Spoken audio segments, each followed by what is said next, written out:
Night 2. The second field of Democratic candidates take the stage. Mr. Vice President, you want to be President of the United States, you need to be able to answer the tough questions. With targeted attacks. We need to do the opposite of much of what we're doing right now, and the opposite of Donald Trump is an Asian man who likes math. At running mates. You're dipping into Kool-Aid and you don't even know the flavor. At policies. So this idea is a bunch of malarkey, what we're talking about here. With a few wild cards thrown in between. Live team coverage of the Democratic presidential debate begins now. Welcome. We're glad you're with us. Good evening. I'm Stephen Holtz. And I'm Natalie Pasquarella. The second night of the Democratic debate definitely set a different tone than the first. Candidates and even members of the audience did not hold back. And just like last night, the presidential hopefuls covered everything from health care to immigration and even the possible firing of NYPD officer Daniel Pantaleo over the death of Eric Garner. We have team coverage on all angles of night number 2. Let's get started with government affairs reporter Melissa Russo, live from Detroit. Melissa? Stephen, Vice President Joe Biden staked out some strong centrist positions tonight, but he also found himself in the center of a lot of controversy, as he expected, taking a pummeling on his positions from justice reform to busing to the border.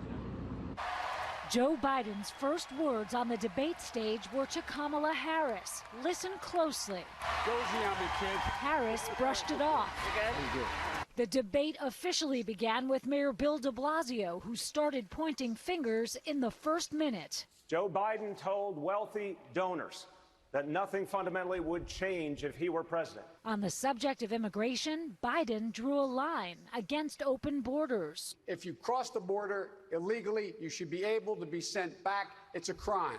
It's a crime. It looks like one of us has learned the lessons of the past and one of us hasn't. Mayor de Blasio hammered Biden, asking if he supported mass deportations in the Obama years. If you're debating Donald Trump, he's not going to let you off the hook. I was vice president. I am not the president. De Blasio unintentionally set up Cory Booker for a spike. Mr. Vice President, you can't have it both ways. You invoke President Obama more than anybody in this campaign. You can't do it when it's convenient and then dodge it when it's not. I heard the Vice President say that. If you got a PhD, you can come right into this country.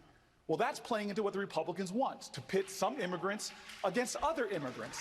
Some are from whole countries, and some are from worthy countries. Booker's opening remarks were disrupted by protesters chanting, "Fire Pantaleo," the police officer involved in the death of Eric Garner 5 years ago in New York.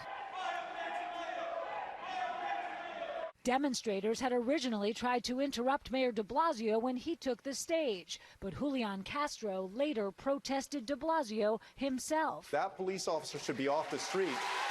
I know the Garner family, they've gone through extraordinary pain. They're waiting for justice, and they're going to get justice. Kirsten Gillibrand said the mayor's answer wasn't good enough. He should be fired. He should be fired now. Harris and Biden sparred over their respective health care plans. Anytime someone tells you you're going to get something good in 10 years, you should wonder why it takes 10 years. Your plan does not cover everyone in America. And the candidates landed some classic one-liners. You're dipping into the Kool-Aid and you don't even know the flavor. The first thing that I'm going to do when I'm president is I'm going to Clorox the Oval Office. We need to do the opposite of much of what we're doing right now, and the opposite of Donald Trump is an Asian man who likes math. And Andrew Yang wrapped up this debate, noting the absurdity of the format, which he implied was better suited to electing a reality TV star than a president. And the DNC chairman, in the beginning of these debates, he told voters that they should look at this part of the process kind of like speed dating. He said you want to date a lot of people and then commit to one later. Well, at this point, voters might be ready to start playing a smaller field.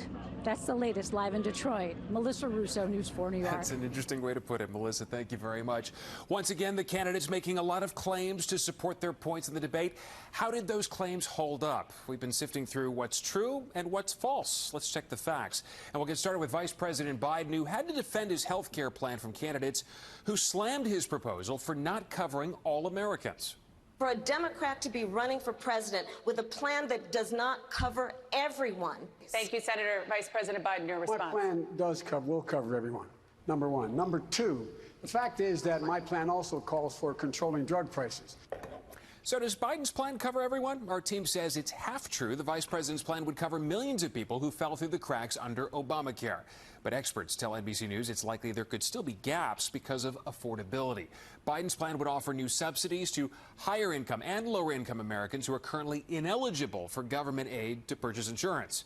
Even with that, it's likely some Americans would choose to forgo coverage. Also, undocumented immigrants would not be eligible for those subsidies to help pay premiums. Let's move on to immigration. Former HUD Secretary Julian Castro touching on a flashpoint in this debate, decriminalizing border crossings, trying to stop family separations. Here's what he had to say. The only way that we're going to guarantee that we don't have family separations in this country again is to repeal Section 1325 of the Immigration and Nationality Act. That is the law that this president, this administration is using to incarcerate migrant parents and then physically separate them from their children. So is this accurate? Well, our team says Castro is correct in describing how the law is being used. Section 1325 is the portion of the U.S. immigration law that makes it a criminal offense to enter the U.S. illegally. However, Section 1325 has existed for decades without thousands of children being separated from their families. The family separation policy was introduced by the Trump administration. Another moment came from entrepreneur Andrew Yang, who made a claim on how Amazon is impacting the economy. Raise your hand in the crowd if you've seen stores closing where you live. It is not just you. Amazon is closing 30% of America's stores and malls and paying zero in taxes while doing it.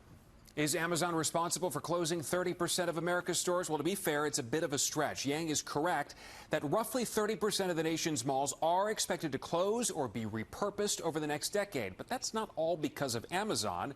Brick and mortar stores have long been under pressure from other internet retailers, rising rents and changing preferences from shoppers. And it's true, Amazon hasn't paid federal taxes, but it's not clear what they've paid in state and local taxes. Now, while the Democrats were debating in Detroit, President Trump tweeted a response while the candidates were talking about family separations. President tweeting, "The cages for kids were built by the Obama administration in 2014. He had the policy of child separation. I ended it even as I realized that more families would then come to the border." To be clear, the Obama administration did not have a policy of widespread family separation, though families were detained together. What's more, President Trump ended his administration's family separation policy after widespread outrage and challenges in the courts. And his administration has continued to separate hundreds of children from their families at the southern border since announcing the end of the policy.